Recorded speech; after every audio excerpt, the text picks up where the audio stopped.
Visionaries is proud to present its 12th season on public television.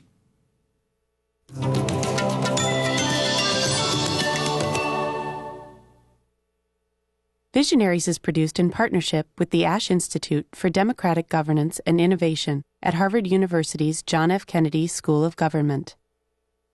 Visionaries is made possible in part by W.G. and Margaret Gregg, the International Transport Workers Federation Seafarers Trust, the Campion Fund. Additional funding provided by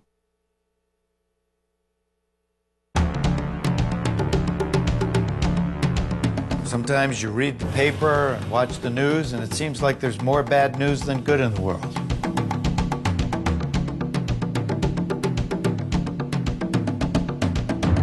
But you know what? It's just not true.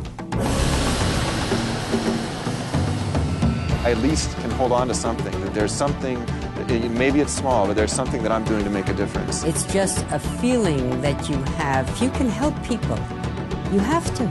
There's no alternative. Every child has potential that we just can't know.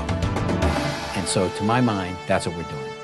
We are saving potential for the future.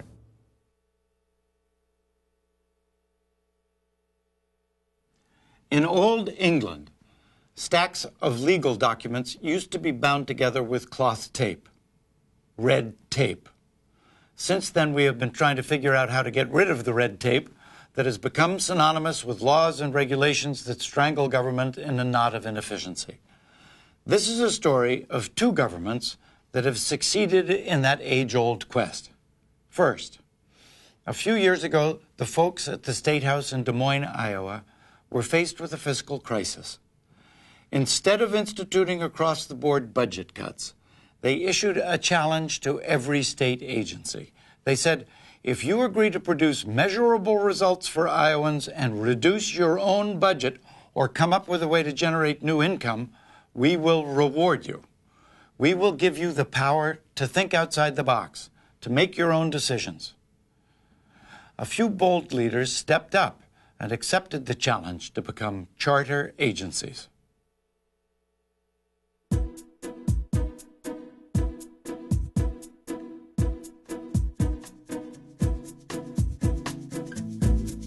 In the beginning, a single voice. It cuts through the city, through all the... In the spring of 2003, Governor Vilsack and the legislative leaders made a bold decision in this building. They decided to create charter agencies in Iowa. I don't think anybody fully appreciated the opportunity that this created. I think we looked at it as a strategy for dealing with difficult budget times, and what it ended up being was a strategy to open up state government to new innovation and creative ideas. Charter agencies is all about offering agencies a different kind of deal. We have a tendency to hamstring folks, and the reason we do is because we want to be able to be held accountable. And in the past, the accountability measures have been restricting what people can do and how they think and what steps they have to take. The old deal is about go slow, stay low, stay out of trouble, stay out of the newspaper. The new deal is about innovation, dynamism, creativity. It's about producing results for Iowans. It starts with a leap of faith. The future is open as things fall into place. Charter agency is a state department that has joined an effort to enjoy certain flexibilities in exchange for a reduction in an appropriation. Charter agencies promised to produce measurable results for Iowans, and they promised to help us fill the budget hole that year. The assessment that came to our agency was negotiated about how much it would cost us to get the benefits, and we negotiated down to $500,000 a year for 5 years. The price of discipleship, the price of admission for a charter agency for us was $1 million. We set a very high goal. We wanted charter agencies to save $15 million a year. In return, they got a laundry list of flexibilities and authorities and freedoms that they had not had before. These kind of flexibilities are really important in an environment like a prison where lives are at stake. It's important to us to keep the positions filled in the institutions, and if a position vacates, then we would have to get permission from the Administrative Services Department to authorize that position and then get that position announced and then eventually filled. We were looking at anywhere from 3 to 5 months. As a charter agency, I can authorize the position in 1 day. We are exempt from that now for all of the classifications that are unique to the Department of Corrections. Those make up almost 80% of our workforce. It's a matter of public safety because you get positions filled quicker and they're working in the institutions as opposed to being in the pipeline to come to the department.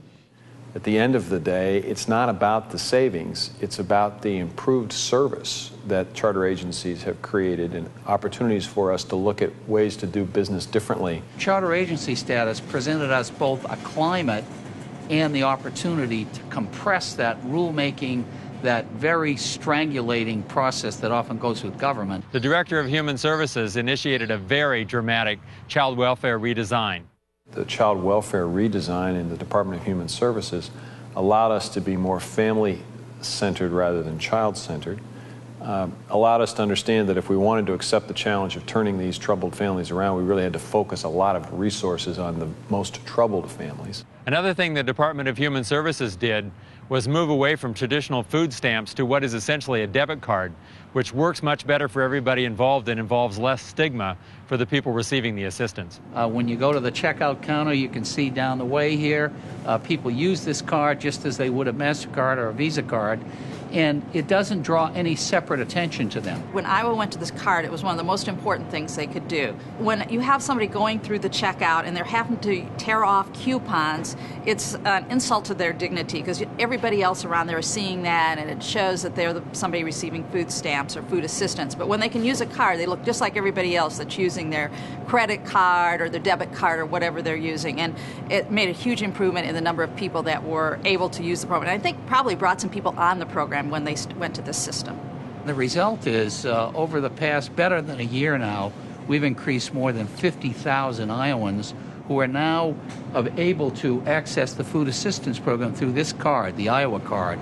How do taxpayers benefit in our state? Well, let's start with here. When I talk about this food assistance program, I typically say there are 3 beneficiaries to it. Most importantly, it's the 200,000 plus people, individuals, who are benefiting from the food assistance. But the secondary beneficiaries are supermarkets, just like this one, all across the state, in every community. They're getting that extra $50 million in revenue that comes into the state.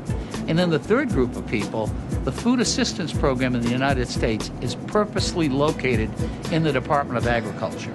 And the reason it's there, it's not because they have a bunch of social workers at the USDA. It's there really to assist commodity producers and farmers. We're a farming state. We grow the food here. We ought to be leaders in giving people access to the food. When we put a law like this on the books, we were creating an opportunity for new and dynamic things to happen.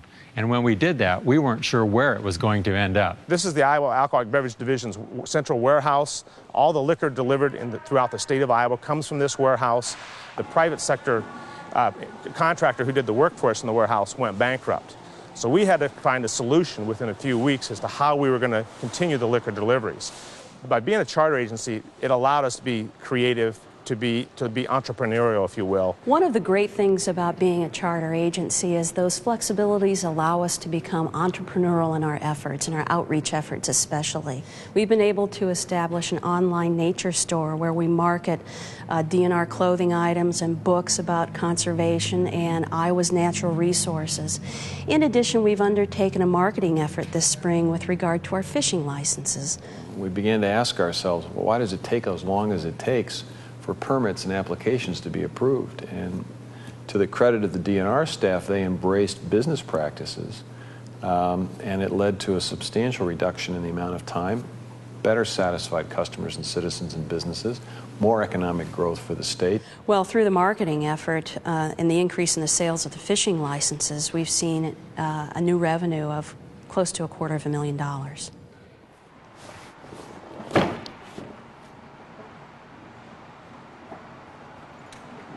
One of the interesting things about when we had to find a solution out here in the warehouse was the fact that one of our sister charter agencies was able to step up and help us. The Iowa Department of Corrections actually supplies a good portion of the labor in the warehouse. I think what really appealed to me with the charter agency process was the opportunity to get out of the typical government mode and prove that we could be innovative and creative in some of our responses. I'm here on a possession with intent charge for meth, for selling meth, and I'm currently serving a 25-year sentence with 33-month mandatory. What works for Department of Corrections is the fact that they have an obligation to do job training before they release inmates. And so most of the workers in our warehouse are people who are transitioning from the institution to outsourcing into the private sector. I've never done this hard work before. I've primarily done office jobs. And this has given them the job skills they need to find jobs when they actually get out into the workplace. It's taught me a lot of new skills that I've never learned before. And it's really built up my self-esteem a lot. From a consumer perspective, there was no loss of service. They didn't see the difference.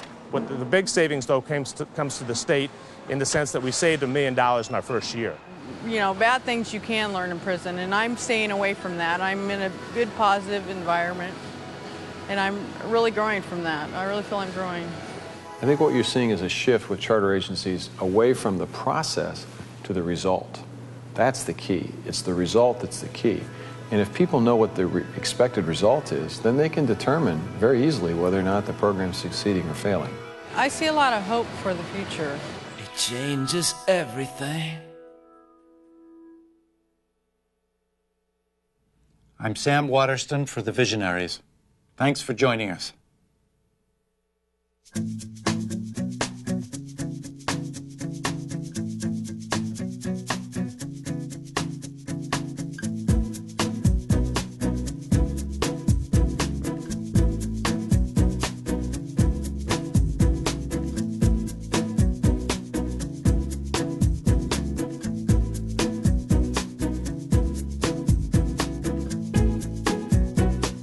This program was produced by the faculty and students of Visionaries Institute International at Chester College of New England.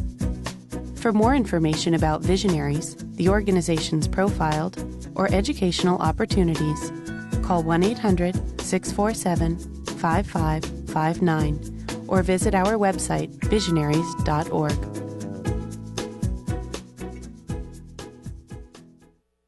Visionaries is produced in partnership with the Ash Institute for Democratic Governance and Innovation at Harvard University's John F. Kennedy School of Government. Visionaries is made possible in part by W.G. and Margaret Gregg, the International Transport Workers Federation Seafarers Trust, the Campion Fund.